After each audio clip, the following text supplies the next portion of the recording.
can't bring up lone wolfing, and if people bring it up in chat, I have to have it censored. Please trust the fact if I have to say it this way, there's something going on with it, but I can't tell you. No, don't ban the word, just censor it out. As soon as I'm allowed to tell you, I will tell you. I mean, for example, Tuesday's coming up. There's things I want to tell you about Tuesday, but again, as soon as I'm allowed to tell you, I will tell you. But till then, yeah. You know what I mean? All right. Friday night fights. I'm going to be solo shoutcasting rounds 1 and 2 tonight. Let's go ahead and look everything over. So this one's made by Mountain. I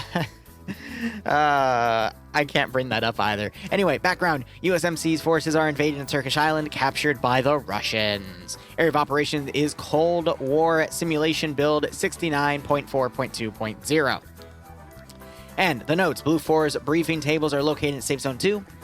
Increase your altitude. It helps you find what's in front of you. And the mission rules is to have fun.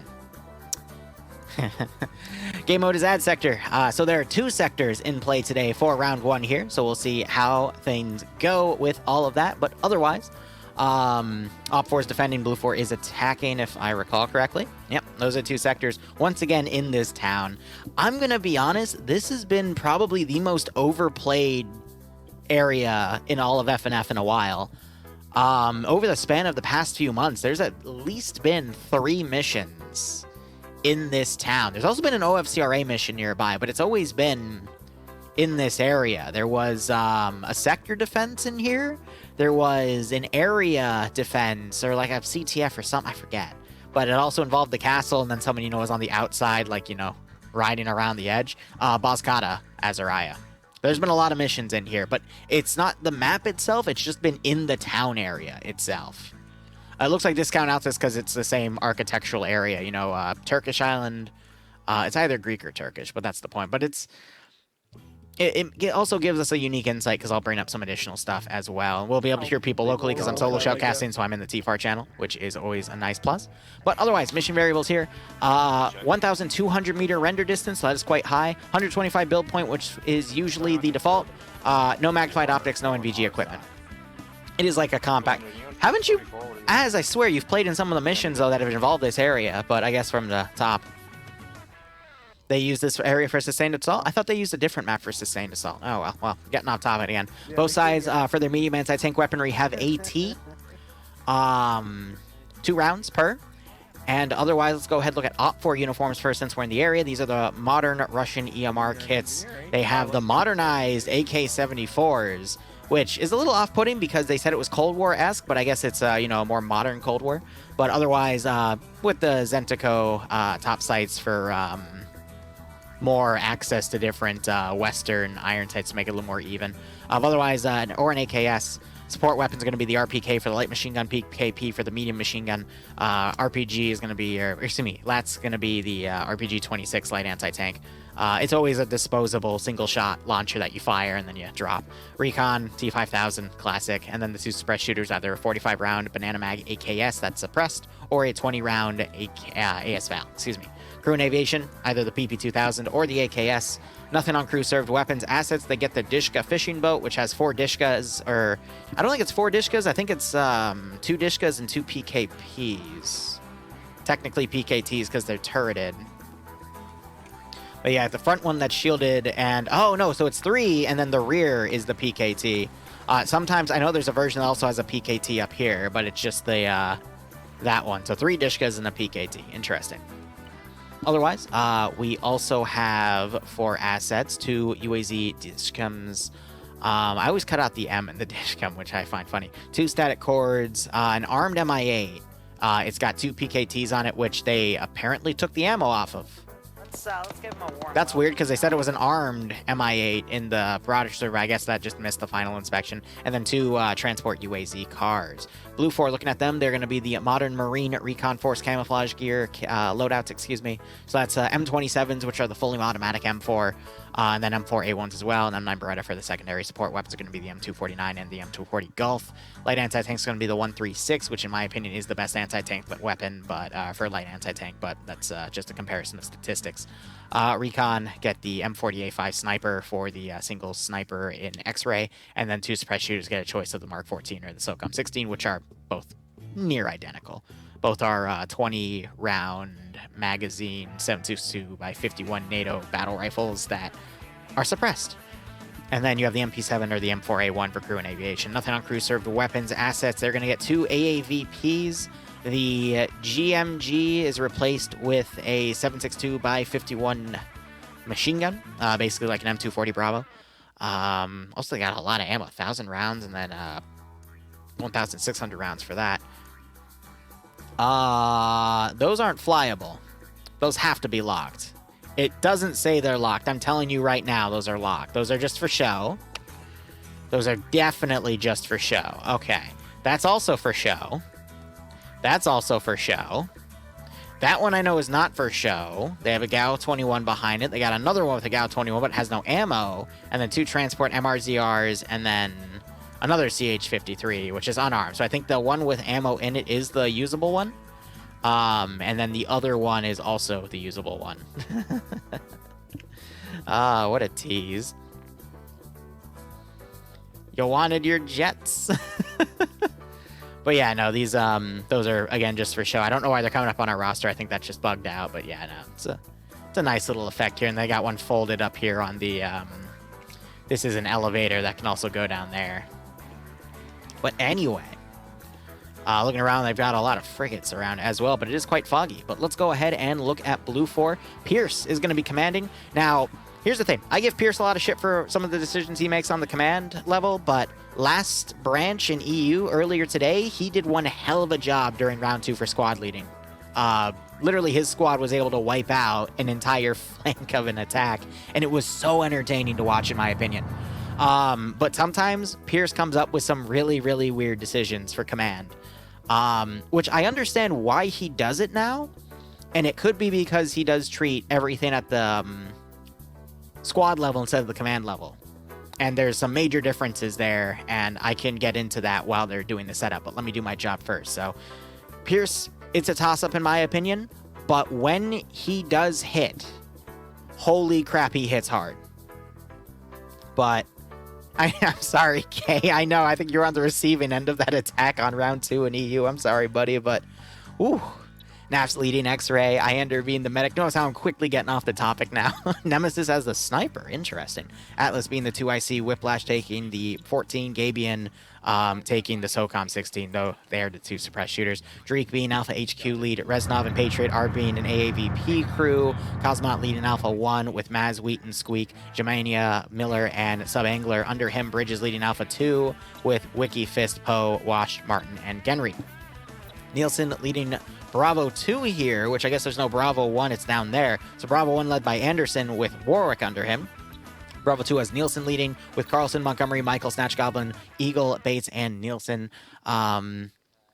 Azuwu, I love it, leading Charlie HQ, Charlie 1 being led by Stottenberg with Mike, Bobby, Dream, Wayne, and Rustplane. Vagrant leading Delta HQ. He's, I think, merged, either Delta 1 or Delta 2 to get Tenderbane or Korvac, Space Cowboy, Carl, and Puma under him. And then you got Schnuffles with Zoni and Artisan flying one bird, and Arkin and Blam flying the other. I don't know why there's a 3-man crew for a Stallion, because that's going to be really boring to be the co-pilot, because this helicopter is a little more armored than the other ones.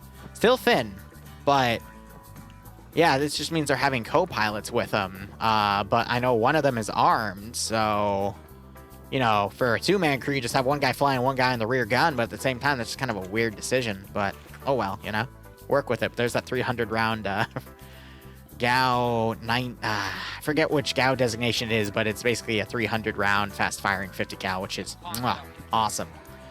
Otherwise, as I transition over to look at Op4, Gecko Yoko, thank you so much for the 4-month resub, my man or woman. I don't know. I don't judge. Hope you keep enjoying the operations, and I hope you get a nice kick out of this scenario.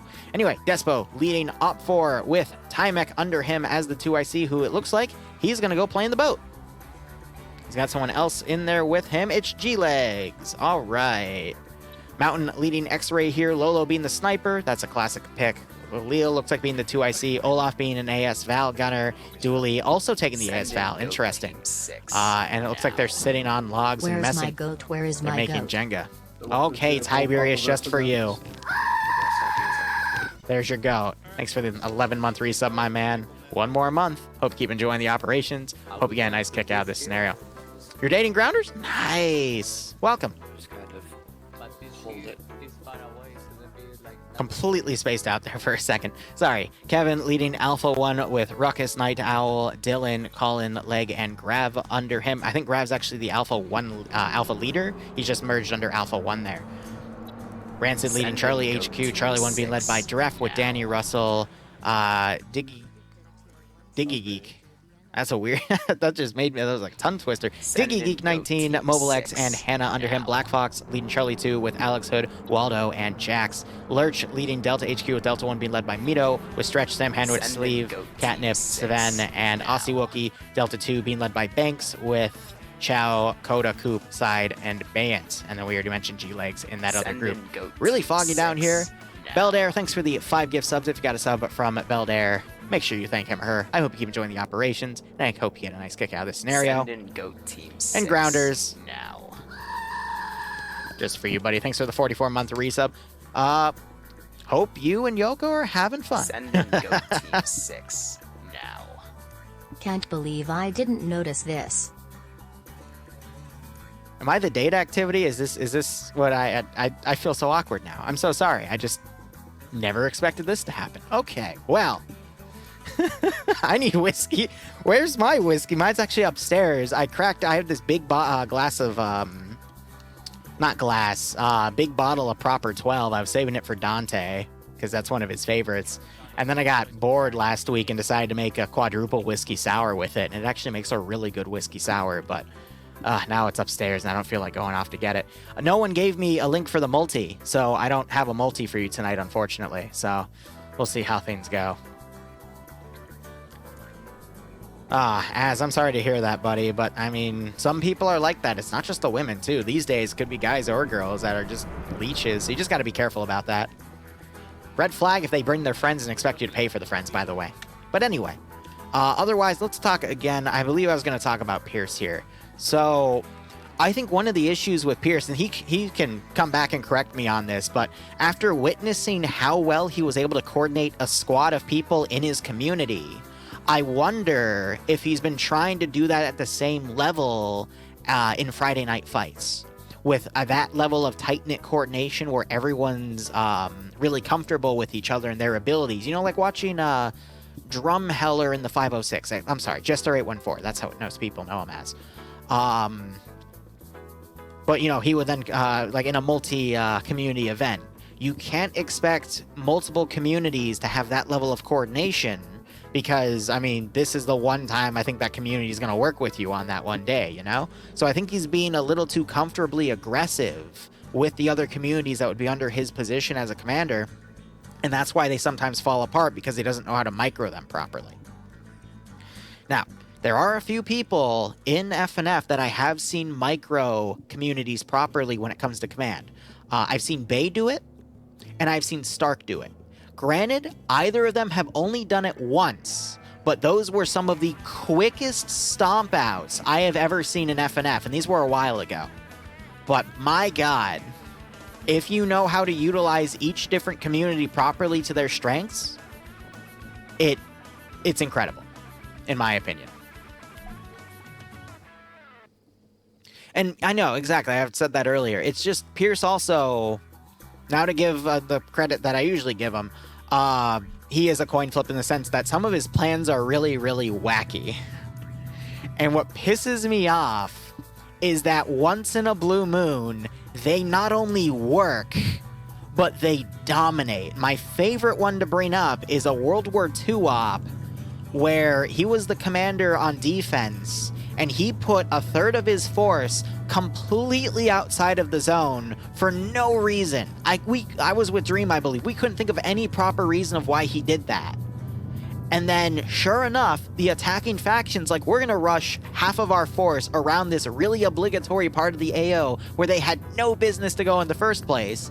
And the ambush was devastating, and that's why the attackers lost that round, was because Pierce somehow got in the other commander's head and knew that he was going to use this really obligatory BS route that he shouldn't have even considered. And Pierce made him pay for it. And to this day, that is my favorite Pierce play to bring up, because it goes to show you that sometimes it works. Sometimes it just works. Like, good freaking God.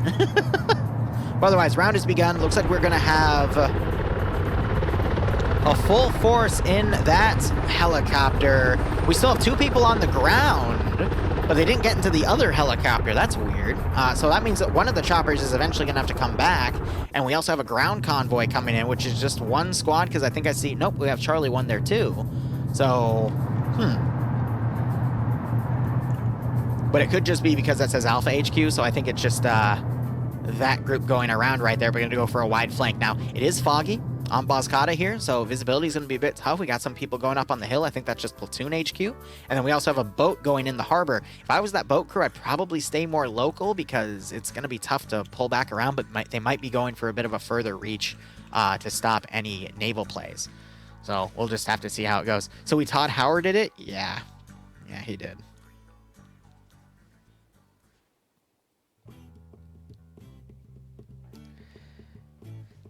Ay. So Bloodwing's over helping some friends of ours because they're getting married in 2 weeks. I'm just making sure she's okay. But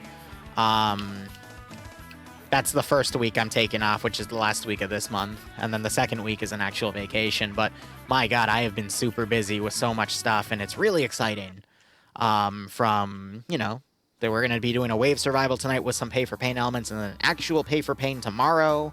That's going to be at 6. Tuesday, Bohemia is going to be announcing some really cool shit.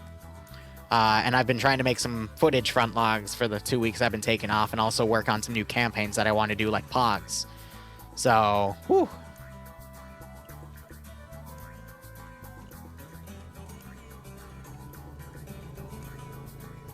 Oh, geez, Sapphire. I'm sorry to hear that.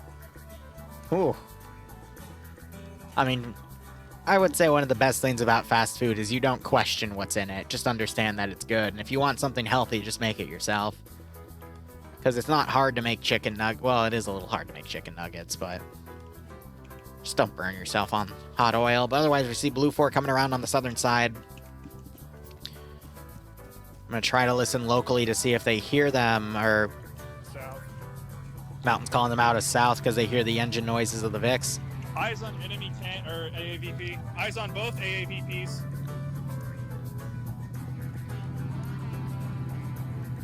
Marking. As I'm sorry to hear that. So another thing we don't see when we stream this is a lot of the information that gets exchanged to other squads isn't through the radio, it's on the map. So what we just heard by Mountain saying marking is that he's marking where the AAVPs are moving to, and now everyone on his side can see that. So Mountain now, he's gonna... He wants to try to keep stealth here. He just told everyone to hold fire here because they want to see where this group is going. They also don't have any AT to take care of them. Because I believe this is X-Ray's group, right? Yeah. But if he can catch them where they're dismounting, he can set up his sniper, which I believe is Lolo, right? Yeah, and Lolo can actually start getting some good headshots, because Lolo is one of the better snipers in FNF, I would say. I was going to say more dedicated, but I don't think that would have, you know, gelled well with what I wanted to actually describe with him, you know. And what I just said was gibberish, I'm sorry.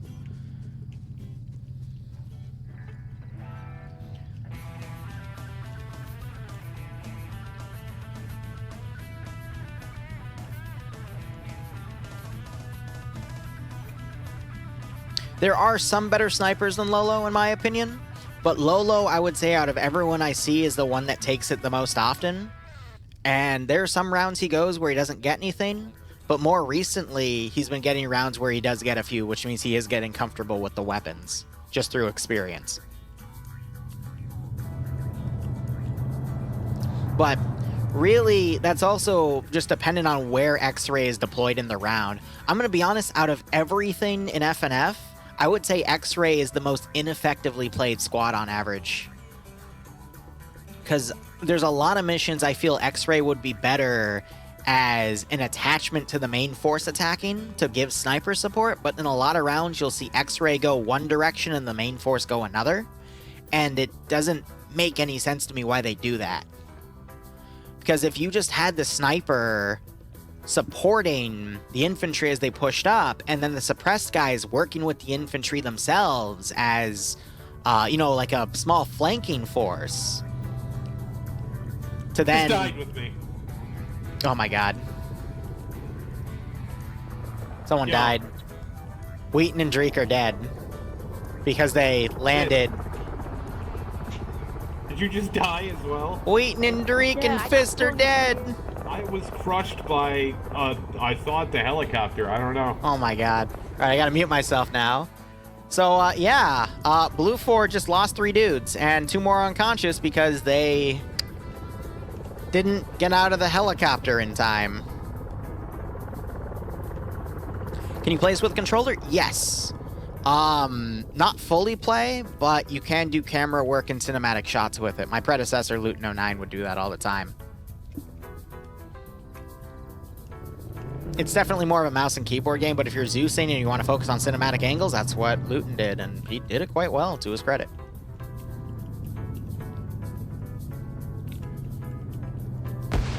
Did they just frag themselves?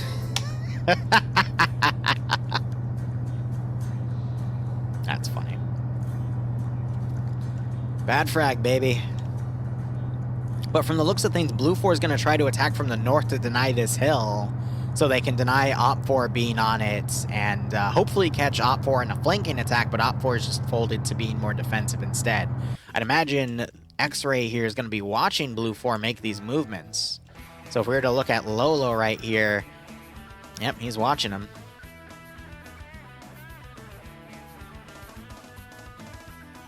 I always like to get down and just watch their first-person perspective. Note that this isn't 100% accurate, though, so where this is pointing doesn't mean that's where he's pointing and shooting. Sometimes it's a little accurate, but that's why I like the tracer script, because then you'll see where the bullets go.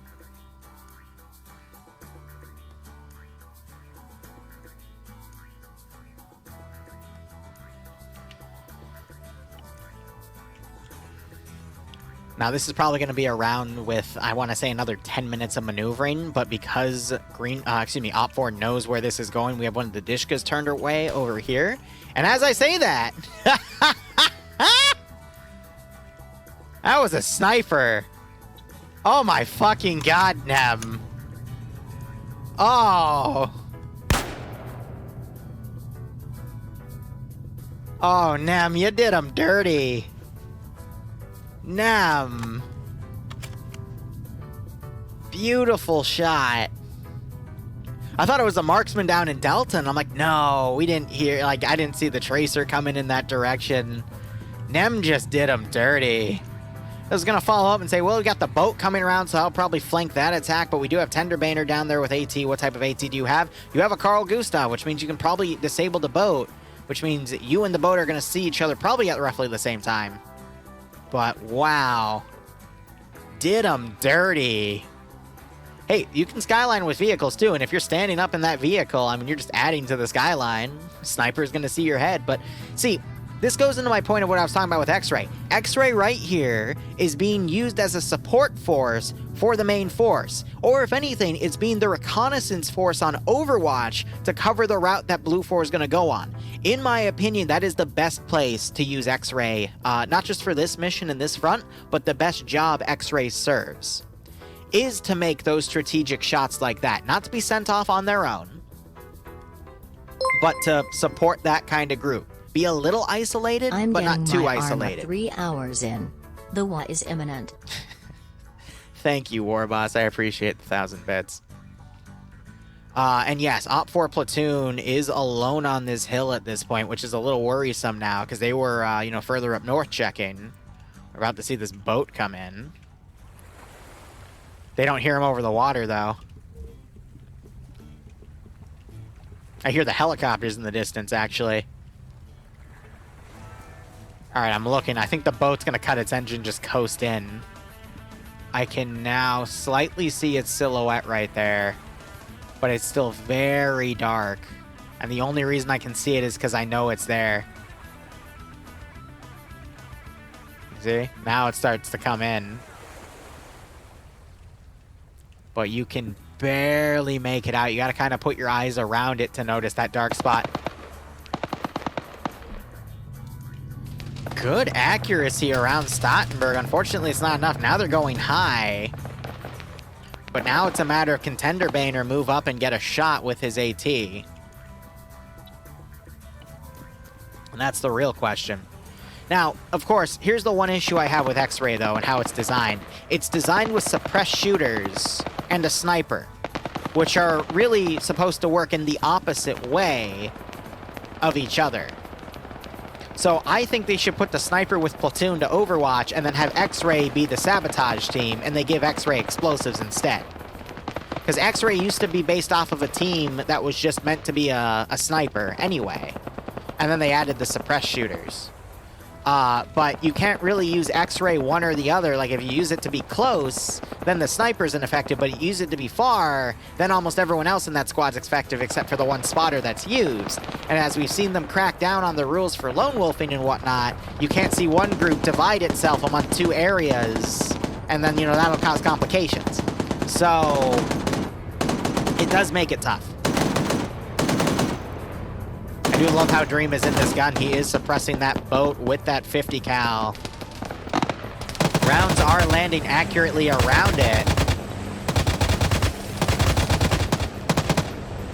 Oh, G-Legs is solo crewing. I thought he had someone in it, but that was the 2IC that Time Mech, I think, had in his car instead, and he died. So, G-Legs is lone wolfing. Okay, okay. And now you have the CH-53 coming in. G-Legs is driving. He's making adjustments as he's driving so he can control it. Now he's on this dish. He's going to shoot up at that boat. Oh, and there's the Moz round coming in from Tenderbaner on the rear. And there goes Jack Sparrow. I assume we're going to see a boat kill. Yep. The boat counts as a tank, apparently, which makes sense because there's actually no boat roster there. So, fun fact, boats count as tank kills. Interesting. G-Legs did survive, though. Now he can swim on the shore. That boat's still getting shot. I guess they didn't make the correlation of that. Horvath going in the water for some reason. That's a weird call.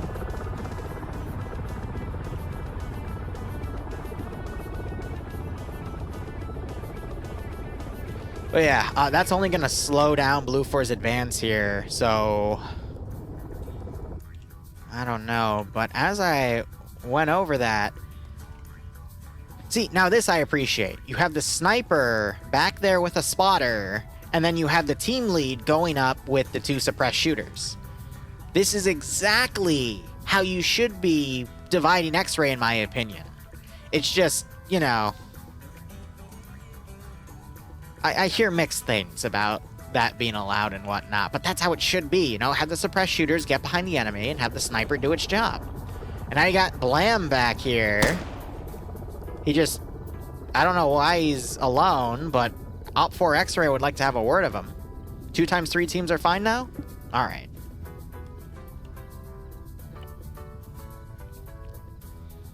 I just want to see X-Ray come up and hit him.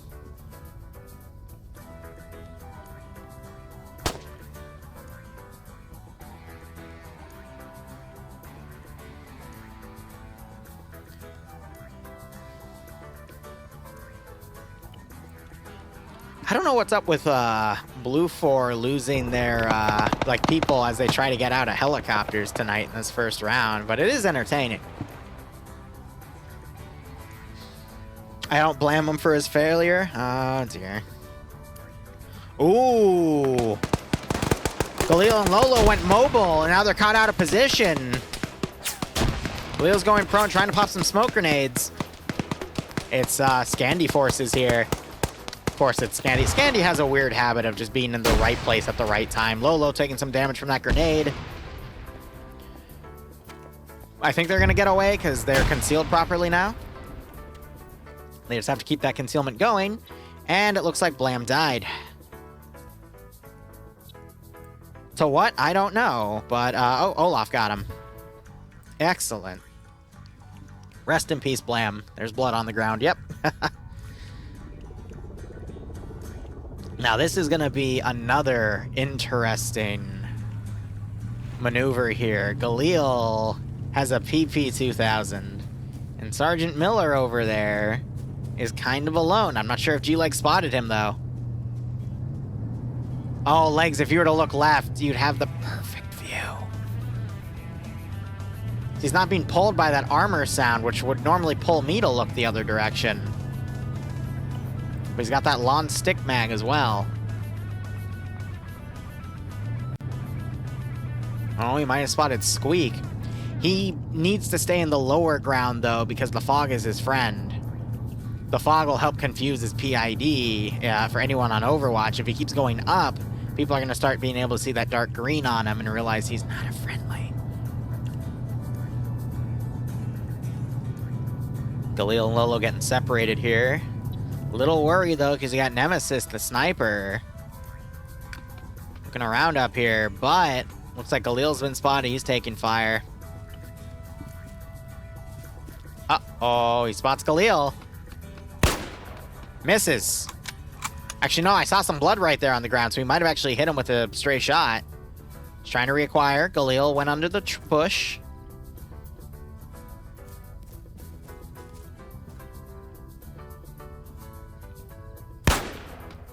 Oh, he hit the dirt. Galil gets up. He's going to run for it again.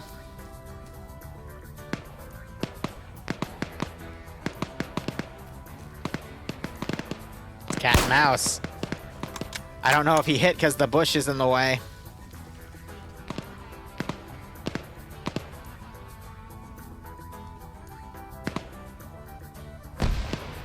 He's waiting for him to poke up.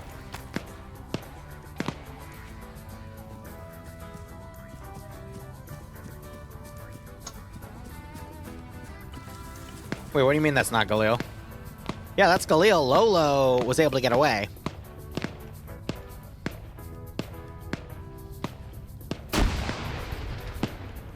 Oh, Naf's gonna have the great flank here. Galil gets shot in the ass, takes a few up Main Street. Ooh. Bad way to go. Meanwhile, G-Leg's still in the middle of the formation over here, just staying low. He's going for the engine sound. Oh, man, dude. You've got a full group up there. I'm really wondering if anyone's gonna notice. Because they just might think it's a friendly, but now that he's kind of getting out of the fog, he's easier to PID.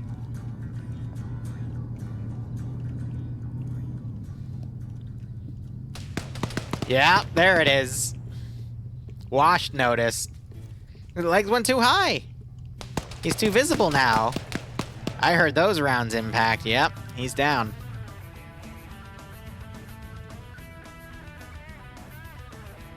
Gotcha, gotcha.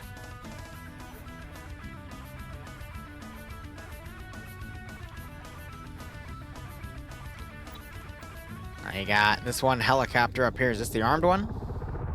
Superman up there. That is the armed one.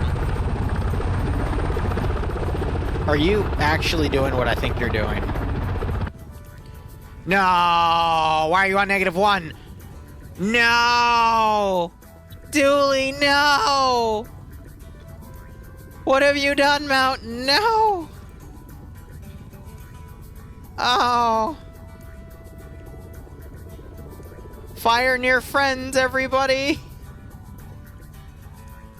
Is Dowsy still alive? Who's Dowsy and what team is he or she on?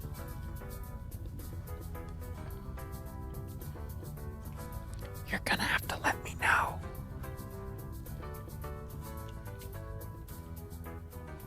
Name rings a bell, though. I just can't remember where. Dowsy, Dowsy, Dowsy. I don't see a Dowsy. Dooley hanging with the wrong crowd, yeah, right? The mountain will come to Dooley. Oh my god. I feel like I saw a Dowsy, but I could be wrong. Or they could have died and then left the server and they wouldn't be on my roster anymore. In which case your answer is they're dead. 20 minutes maneuvering and Blue Force finally starting to get in position. Yeah, I don't see a Dowsy.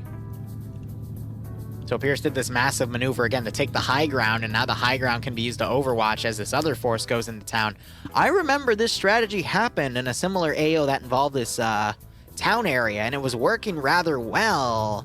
But then individual groups started going ahead of the entire platoon formation and then started getting defeated in detail because their attacks became unsupported.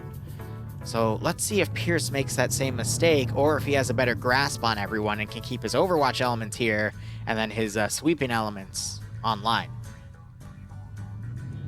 Where are the casualties at? Blue 4 lost a good like 3 to 5 people early on because of helicopter accidents. Op 4's lost 2 people on X-Ray, and I think they also lost the 2 IC and what's his face? G-Legs, who came off the boat. It's been a good strat so far, definitely. The real fight's going to be the town. Oh, we just have to see how it plays out. I do like these bipod positions, but you're very exposed up high, so we'll see.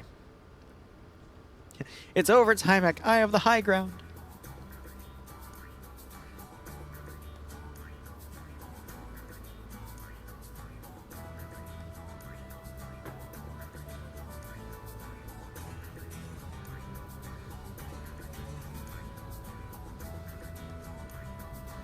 I'm just waiting to see if the marksmen line up some shots. I keep getting complaints by people where I'm not going low enough to watch the players come in, and the real issue with that is I just don't know where to go to catch that, you know? Don't get me wrong, I want you guys to enjoy yourselves, but I just sometimes can't find the right angles to go on. So I think, yeah, these guys just got shot at. They quickly climbed down. Smart move. They left the kid up there, though, but they were going to make that a bipoded position. I'm curious to see where that helicopter's gun is also going to be utilized, but the AAVPs up here as suppressing weapons with the range and elevation are going to be really difficult for Op 4 to deal with. Because what was the mat weapon Op 4 had again? RPG-32s, which can only be properly ranged up to 500 meters. Past 500 meters, you are honestly taking a guess, plus you have to deal with elevation.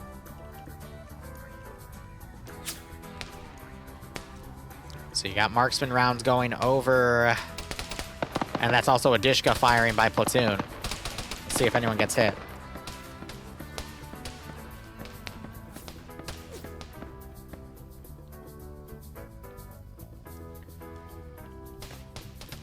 All right, so we have the Dishka there. We've got Aussie Wookie and Seven, which I think just have AKs. And then we have Catnip up here, who also just has an AK. I'm looking to see if there's any SVDs in play by these guys, any of the machine guns. Wow. Wow. Did Stretch make that shot? He has his AT out.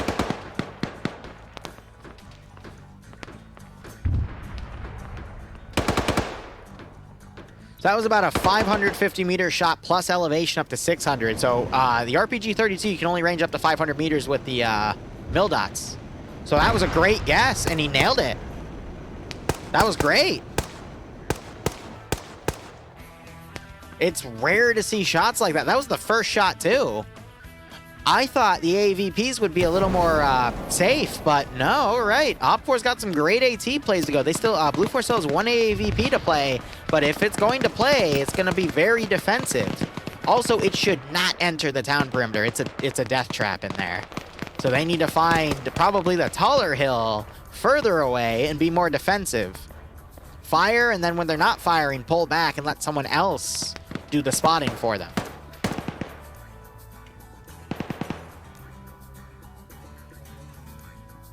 I'm going to be honest, it was skill that got him there, but luck to make the first shot, to be honest. Now, he could have had someone range it for him. Woo! That was Bravo 1 up there firing a Maz round down. Now, just an AT round, so it's not going to do too much damage.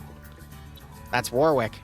As you can see, Warwick is being ranged in by Anderson with that Vector 21. Actually, no, it's just a rangefinder. I don't think the vanilla rangefinder has the system that the Vector 21s from Ace do, where you can also tell elevation and make that a proper adjustment.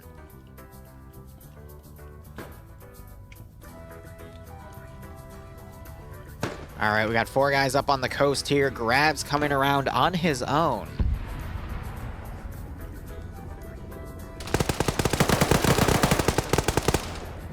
Grab gets hit a few times. I think both of them hit each other. Grab tries to come around, pops another grenade on the defensive. Might catch Rust out of position as Rust tries to pre-fire around. Switches to his handgun, finishes Rust off. As Stottenberg, I think, put some shots around.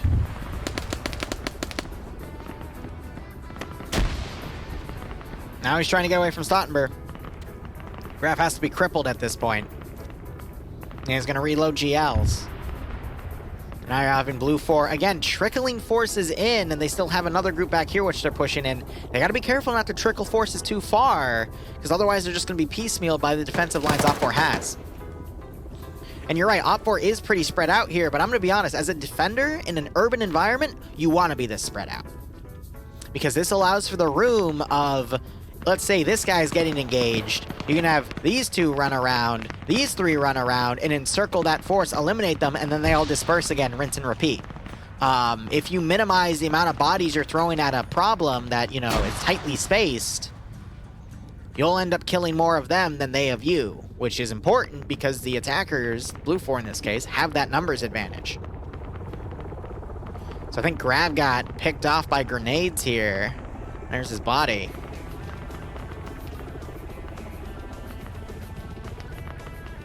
And then you got the helicopter. It's low right now, but it's trying to find a good angle. Might be landing to pick X-Ray up, actually. Op 4 X-Ray, meanwhile, they need to pick themselves up and potentially get behind the enemy with their suppressed guns, because otherwise they're going to be out of play at this point. Now, I'm going to play favorites here, but I want to see what Bay does as the defender. He is my top choice for FNF in terms of best player overall, consistently as well. And Falcon, even if you were here tonight, I would still say Bay is better than you. No offense, but he does what you do and he doesn't get in trouble for it. But that's because he always has a buddy like Chow or Dooley, and I think that's the smokescreen for him. But that man works wonders.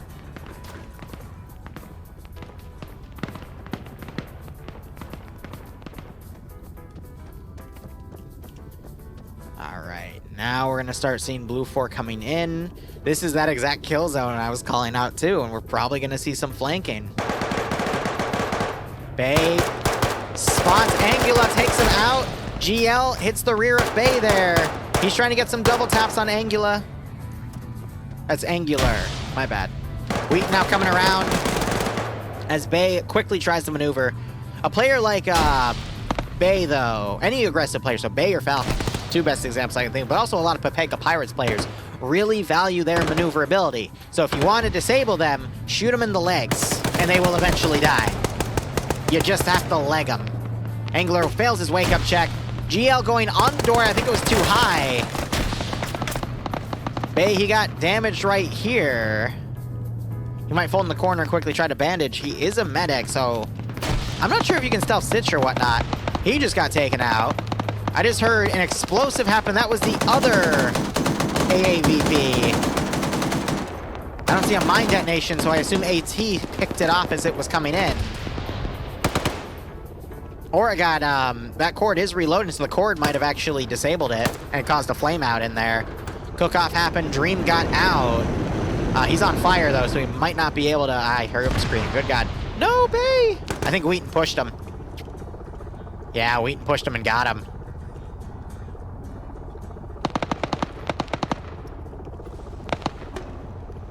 Yep, Bay was kabloodled.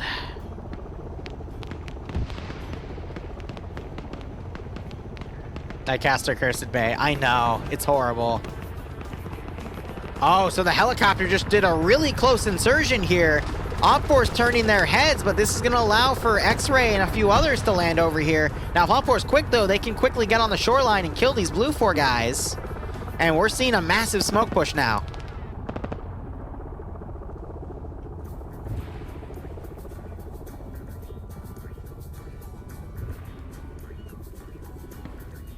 Waldo might find a good angle. From a Blue 4 going underwater. Manages to get a headshot. Going for Vagrant now. Vagrant's able to get up high enough to start engaging. Waldo knocked to his feet.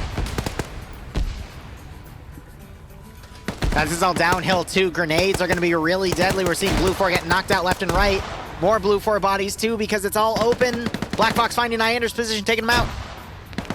This was a risk, and it is not paying off. Korvac might be able to push up and take Waldo out, but he instead is continuing on this area. That was really risky, and I don't think it was the best idea because OpFor would be defending their AOs here. No, because you wouldn't have reloaded that fast. I thought Cowboy Carl just GL'd Atlas there, but he gets taken out. Iander wakes back up. Naps takes out Atlas. Waldo taken out by Vagrant. Could still wake back up, though. Korvac here. That's not Korvac's fault, but that is a little gamey. But again, that's just based off of angles. This game's funny.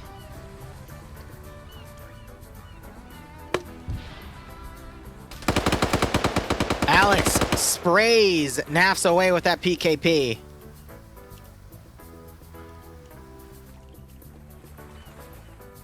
Waldo's dead. Vagrant's up here looking around.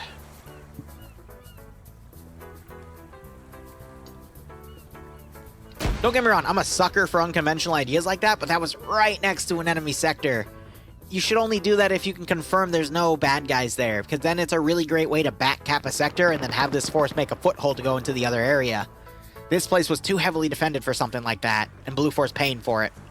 Korvac might find Mobile X. He does. Oh, this is beautiful. Hello. Goodbye. Oh, God, and Alex blows Vagrant away. Russell giving some follow-up shots, and now it's just Korvac. I love it when someone... How do I word this? Russell getting taken out by Korvac there. You can tell a lot on the type of player based off of what they do when they walk behind an enemy. Will they immediately kill them? Will they say something cheeky? Will they stop and wait? Oh, that was funny. Now Alex is going to come around with the PKP. What? Why? Okay, it was funny the first time. Why did that happen 3 times? That's kind of weird that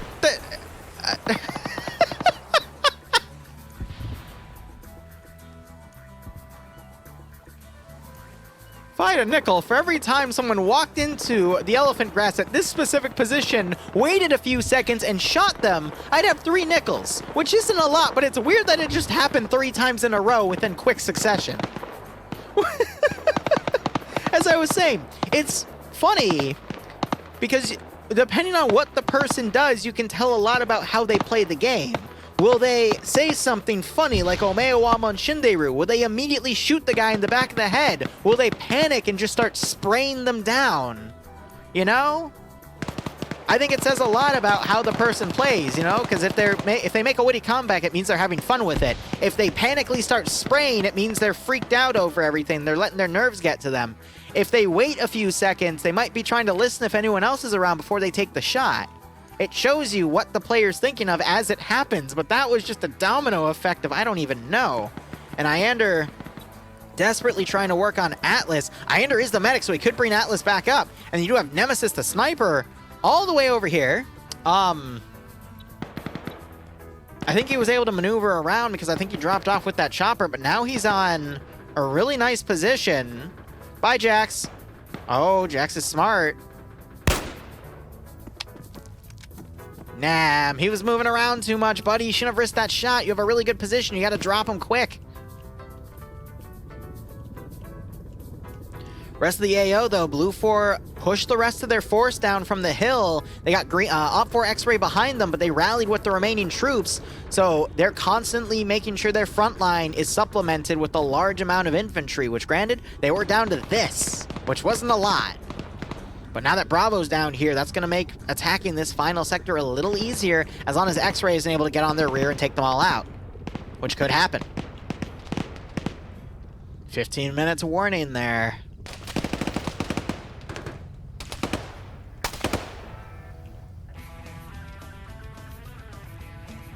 I don't know. I don't think this is going to go to time. Units are too close to the objectives for this to go to time.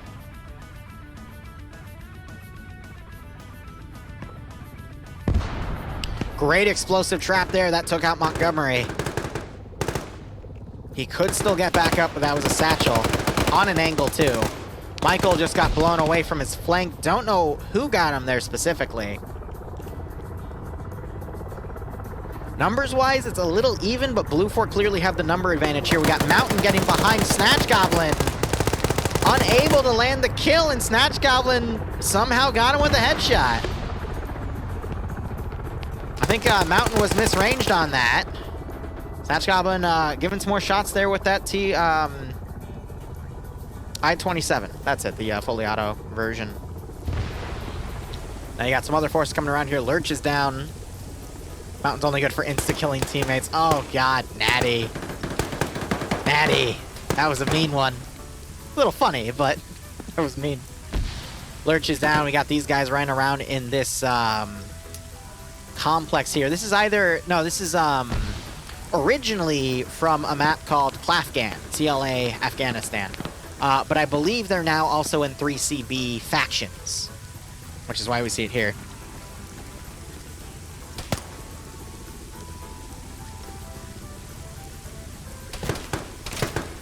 Reznov pinning down this group. They're starting to notice where it is. You can see him skylining on that building.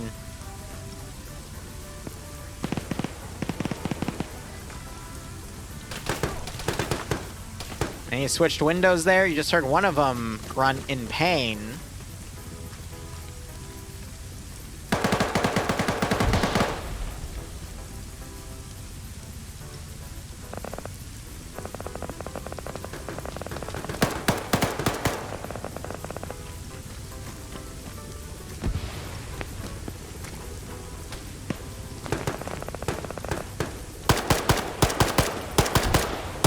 They got one of them there.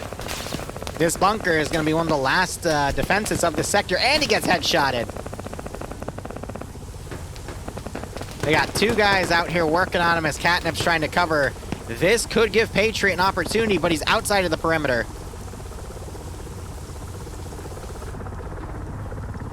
The MI8 got blown up. And he got that helicopter flying over. Still got Tymek out here, and you still got Olaf out here.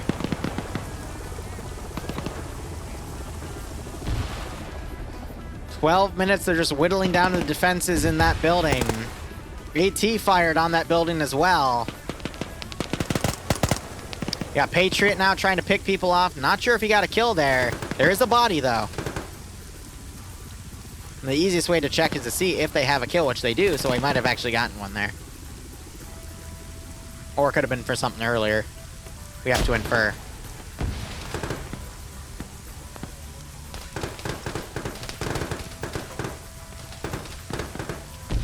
Still hearing some more shots. The guy that was in that building died. Olaf's alone trying to find individual Blue 4. It's just not working out for him. Op 4, they got some guys on the outskirts they can work with here. The guy that was with Patriot went down.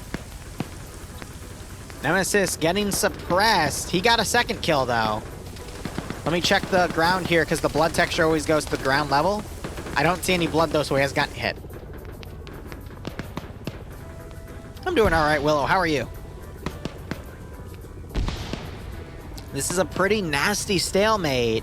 Yes, Blue 4 has more numbers, but they're holding. Olaf just knocked Anderson out. You got Nielsen coming around. Double taps on Anderson. Nielsen's gonna run right in and counter breach him, takes Olaf out. And there's the follow-up headshot too. Now it's just this bunker. Gotta be careful though, because I think there's some crossfire into friendly positions, because Blue 4 attacking doesn't understand where the attackers are.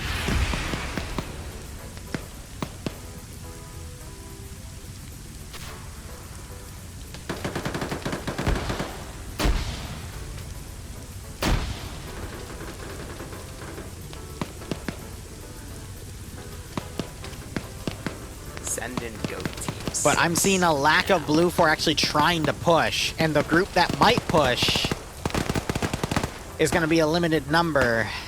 And we still have 2 guys on the flank that could come around and still harass. But as I say that, we're starting to see a 2-man team come in with a smoke push, which is going to force Op4 to be on the defensive and just watch the entryways, which is going to make it harder for these guys to actually breach.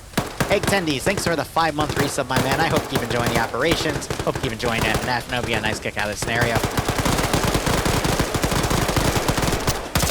Mito failed the security there. Wow. Mito was not far enough on the side to properly pull security, so he mag dumped the run. He mag dumped basically the side of that. Didn't prevent his 2 friends from dying, and they just went up there and killed him. That was a fail right there. There's the wipe. They had the right idea, but they just weren't lined up properly because their guns were clipped into something, and it cost them. Now it's a little worrisome because they just got 4 free kills with no casualties in that assault. Now Blue 4, I think, has the numbers to push through. Nemesis still up here harassing.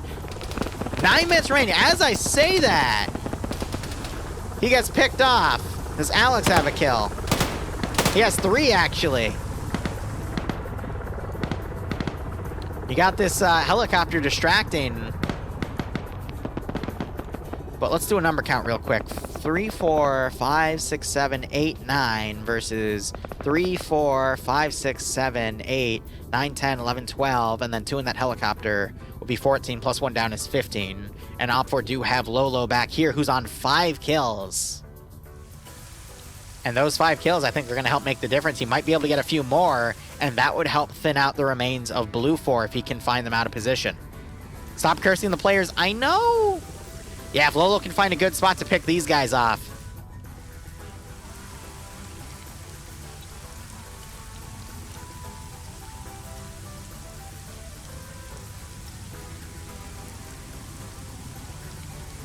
Oh, Lolo. Lolo! Ho, ho, ho, ho, ho! Ho, ho! Lolo!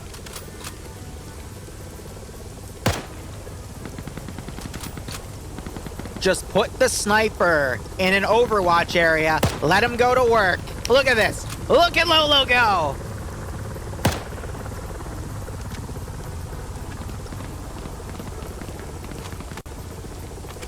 Yeah, fun fact, Falcon did get yelled at last time he was sniper because he was up on an Overwatch point. 2 kills right there. I mean, that could have just made all the difference. We just saw an Op4 guy get hit. There's 2 wounded Blue 4 there. He just needs to chill here and pick off more people. I told you, Lolo, he is a good sniper. He's been slowly becoming better and better with the sniper platforms. I've watched him go from only getting like 1 or no kills a game. Now he's getting up to, you know, like 5 to 10. It's scary what he's become. He seems to do best with the T5000, though. I will also say that. But in my opinion, out of all the snipers that are given, the T5000 is the best one.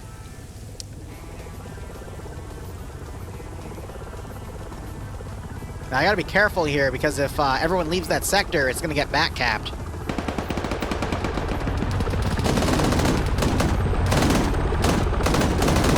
So you got the PKM firing, and this thing's firing back. Here, I'm gonna give you guys a little treat. Let's go ahead and look at Artisan here. Okay, so he's on the gun back here. This is what his POV looks like.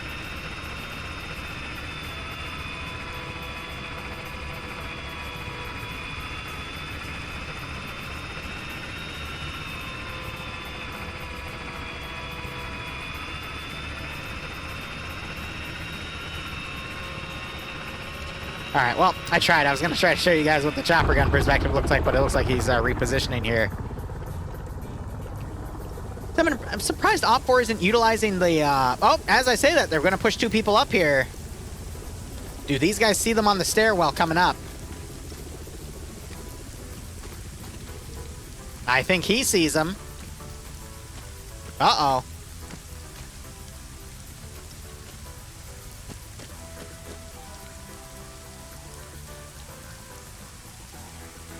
Nothing happens. All right. They let him pass. If that's the case, they should get up there and secure that one area. Lolo, meanwhile, Montgomery's not waking back up. He was receiving medical, but I'm not sure if it was finished. So he might have not received his blood, so he's just going to be perma unconscious. Genry's also unconscious. He got into a firefight with a guy. Lolo, I think, is still going to be on 7. He's still got good eyes from up here, so he should stay up here. Wait for people to get into firefights and then pick him off. That's still the best position for him to be in. The only closer one would be this one, but even then, it wouldn't be much better. It would just be closer to people that could potentially shoot back at you. But now, numbers-wise, it's a little more even. Still favoring Blue 4 slightly. Or, yeah, still favoring Blue 4, but that can quickly change.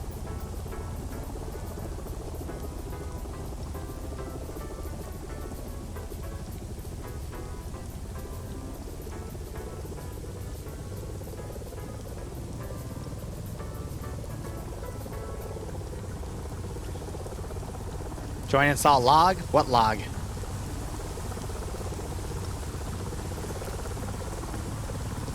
Jack's running down, runs right into Fist. Doesn't notice Fist.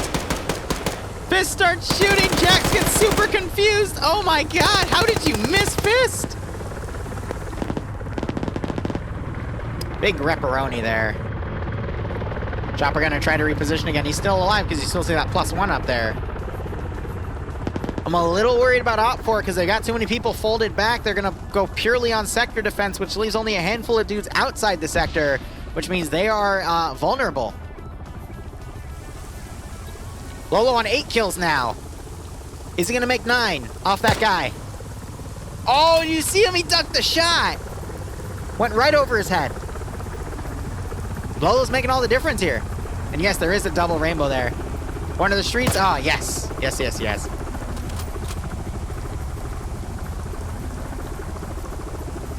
If he looks a little more left, you'll see on the left side of his scope, there's someone out and about. Map view right, we see them regrouping. You also got Banks down there. That helicopter's right there.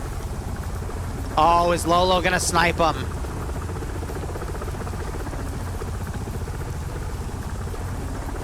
Oh, Lolo.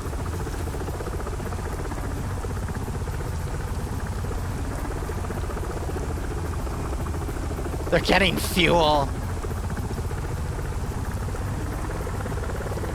And they quickly get up.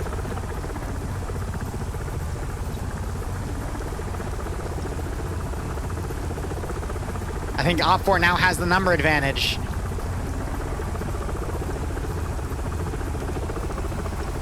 They're landing out of view. Lolo, be patient, buddy. Yeah, he's gonna make sure he's under that bush.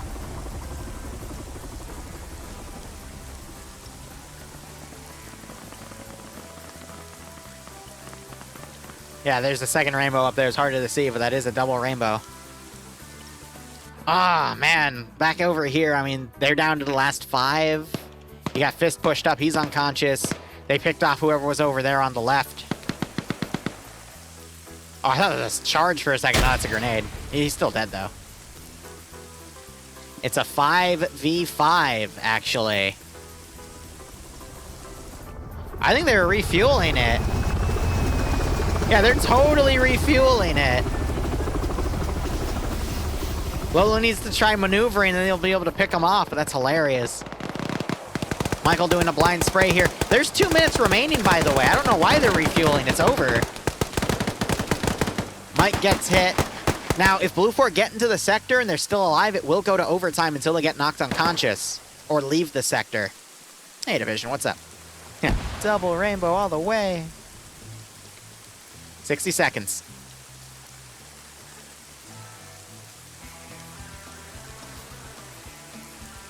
You hate Lolo, he cost 2 points? Sorry, Hotshot. Yeah, I mean, if Lolo didn't get those 8 kills, there'd be 8 more people down here. I think he just got kill number 9. No, he didn't. He was firing at the chopper. And they left it, they left the fuel in and did an emergency takeoff. Oh, I thought he got a kill. I was about to laugh my ass off.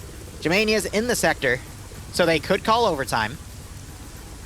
And he does have a marksman rifle, which I think he's using as a CQC weapon now. Yeah, he's got a pit bull sight on it. Oh, this is a cheeky spot. Yeah. 11 seconds. Get in the sector.